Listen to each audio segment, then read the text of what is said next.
Okay, everyone. Whoever everyone is at this point.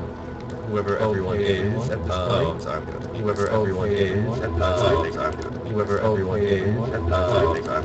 Whoever everyone is at this point. Let's see what I can. Whoever everyone is at this.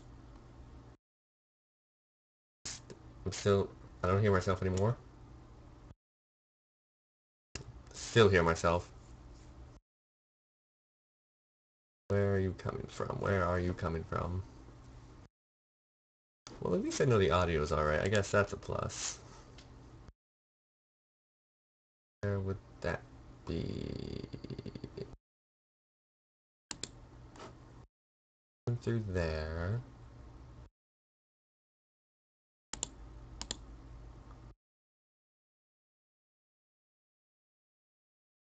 Oh, good. Where is it? I can't. Damn. I guess I'll deal with that for now, just hearing myself. It's not too big of a deal. You can't hear me twice, so I don't think you can hear me twice. If you can, wow, that's bad. But anyway, today I'm just gonna be starting my first episode of what I hope to make just a continuous thing. I'm just gonna take my headphones off at this point so I don't have to hear myself. What it's going to be is my new show. It's going to be called Learning the League, where I will basically sit down with a League of Legends game, a very high elo one, a pro one if I can get one, and I'm basically just going to go through um, and analyze the game from not just the entire game as a whole, because that would take forever.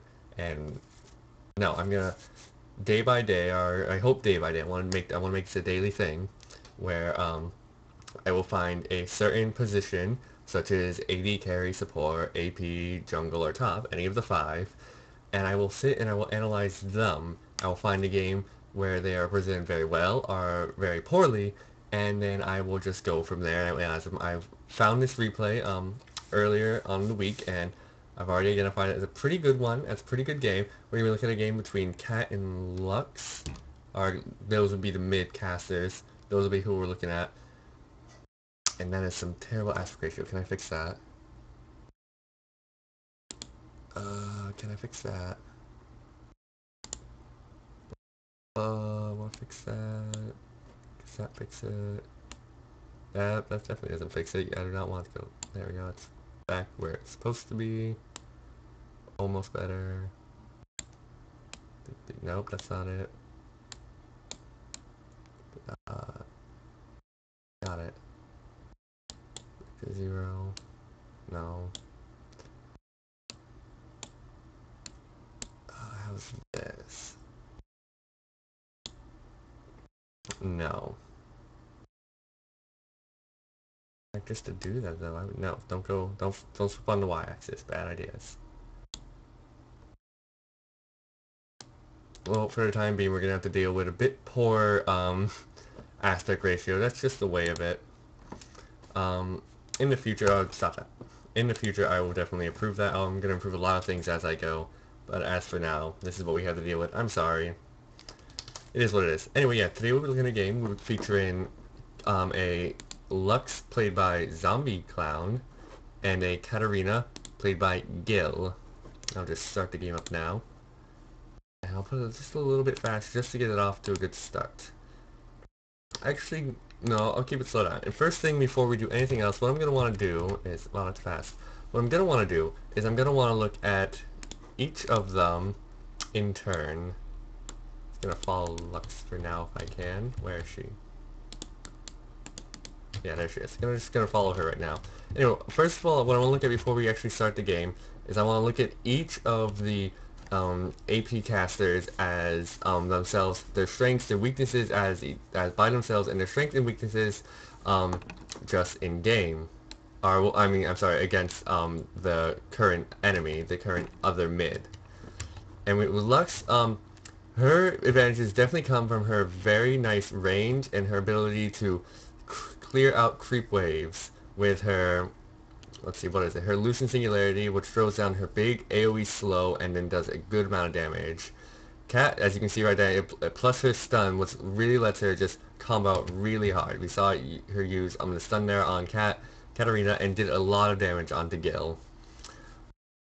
Her other great move is her ultimate, her, what's it called again? Her final spark, where it's very good for clearing out creep rates. And I know there are going to be other people getting kills. I'm not going to pay attention to them at all. That's not really what we're here for. We're here to focus on mid right now. Just mid. Ignore everything else. I mean, you can look down the map if you want to see what's happening. I'm going to be purely mid. I want to pause right here.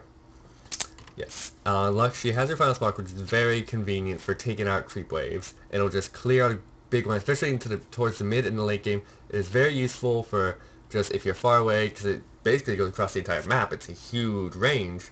It will decimate creeps and not only farm you, but also clean up.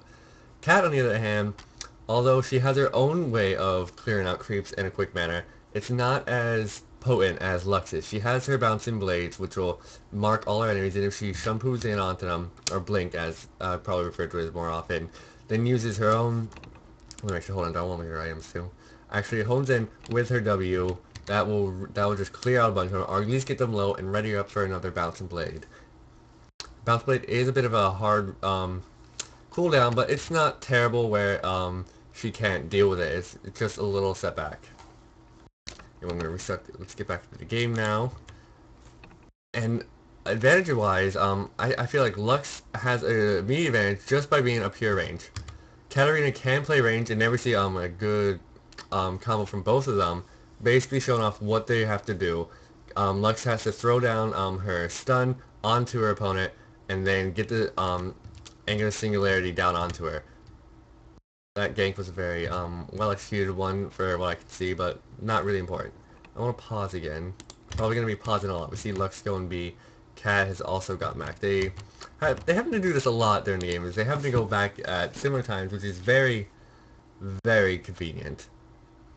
Anyway, Lux's advantage here is obviously her range, as I said, it's just said, and her combo able to do massive damage to Katarina, especially since both of them are basically glass cannons in the fact that they will throw a lot of big damage really fast, but then they can be taken out very easily. They really don't have much once they're on cooldown. They're almost useless. Lux does have a range, and if you build a bit of attack speed, if you're ballsy enough, if you feel like you're ahead, you can do that, and that is pretty helpful, I suppose. Cat, on the other hand, you want to go, since she does have the advantage of not having any mana. She is purely cooldown based, which means you can ignore all mana items or all mana regen items. Very convenient, I would say. Letting you focus on purely cooldown reduction and AP. Also a little maybe magic resist if your current opponent in the mid is pretty skilled with their player. I'm gonna start it back up again. Can I actually? 5. That is actually, now we're at normal speed. That was, yeah, it was a little fast follow. I do play a bit of StarCraft, and I'm used to pretty much faster settings, but that was ridiculous. I'm not used to League like that. Can I follow? Yes, now I can follow her. And now we see them both return to the lane after buying their items. Cat going pretty lasted ability. She has her boots, she has her ruby crystal there. Give her that extra lasted ability. And then we see Lux go in for a even more lasting, which her Chalice of Harmony. Just allow that extra management, which we see where Katarina did not have to drop money on that. She was able to go straight for her Ruby Crystal just for all that extra health. So good. That's a good ability. That's a good excuse me. What am I doing? It's a very good advantage she has over Lux. Now, as we can watch this unfold, I will actually speed it up again, and we see them making very good use of the combo. The combo that Cat has in her disposal against everything on the map, as you see her continually using, is to throw down her bouncing blades, mark her opponent, especially with her new redo. That's exactly how she should work. Throw down her mark, flat blink in onto them, flash, shampoo, whatever, and then you can immediately unleash your W, her Vorpal Blade. That's not what it's called anymore. But you see what I mean, and it'll do a mass amount of damage, and then Blink has a pretty low cooldown, only of about, Blink only has about excuse me for putting my foot in my mouth. I meant her Sinister Steel has a pretty low cooldown. Her Shampoo has a bit of a ridiculous cooldown. We now see they've both reached their ulti level, which is really where things come into play. This is really where Cat gets her ability to start getting the kills out. Because in the beginning, Cat is not very good at getting kills. Cat is very squishy in the beginning, as all AP mids are, but she is especially so since she does not have a lot of damage output in the beginning.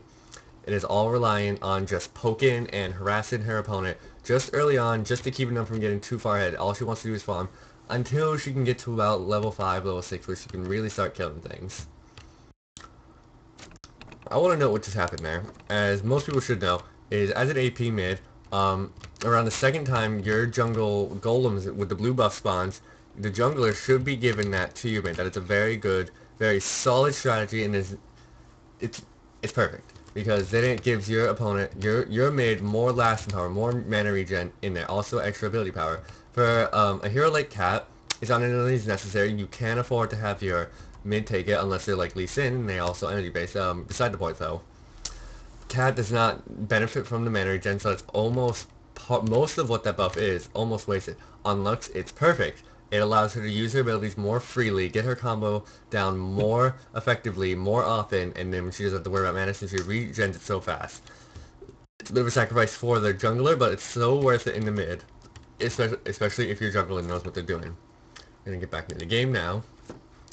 As we see, there we see her ultimate going out and clearing out that creep wave. But Cat is just good from the beginning with clearing out creep waves very quickly.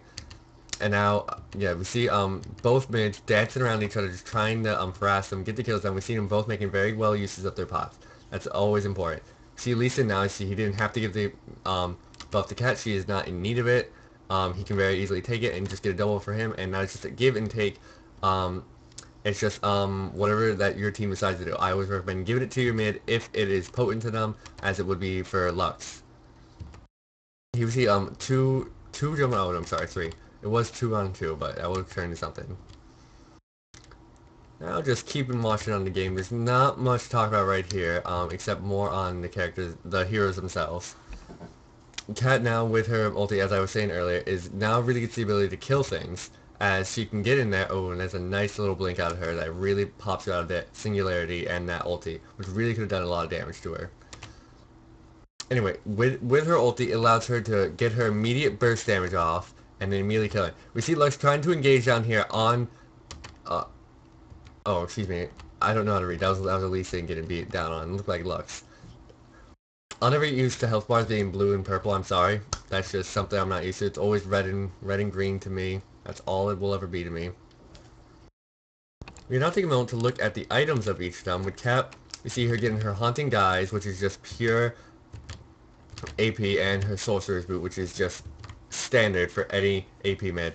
Now we saw Cat go in there, and we jumped right onto her with her shampoo and her blades, allowing her to get a good hit on there. And then she immediately popped her ulti, which just threw off all the rest of them and just murdered them all. And then even when Yarvin jumped on there, I actually want to back up just so you can see that again. Oh, excuse me. It's going to back up right about here, I think it was. Yeah, here it is. Yarvin does engage on her, and Cat knows she doesn't want to fight there. Oh, and it happened way too fast. But you saw it that time, I'm sure. Where Yarvin jumps and knocks the Cataclysm down right in this area right here, and then she immediately is able to blink out on him, making very good use of her blink, of her escaping abilities. That which really makes her an assassin character. Really something you need to be concerned about when you're playing an assassin character is your ability to just jump in and out. Kali is a very good example of it, along with Cat, as they are just very speedy, very jumpy, and they are very good at just getting out of any bad situation that they happen to be in. Speeding on back up. We'll actually take a look at Lux's items at this point, as we speed through. See her grabbing her Athen's Unholy Grail, or Athen's, I maybe pronounced it wrong, whatever. Just for all that extra last power, because she really needs it against Lux. Against Katarina, sorry. Now here we see Katarina doing another great thing that AP mids should really try to consider, as since they are right in the middle of the action, it is very easy for them just to go to top or mid or bottom at any point in the game. Since they are in the mid, it is very possible, very easy for them to do that, and they should always take advantage of that, especially with a character like Katarina or Lux, who have that nice range ability or ability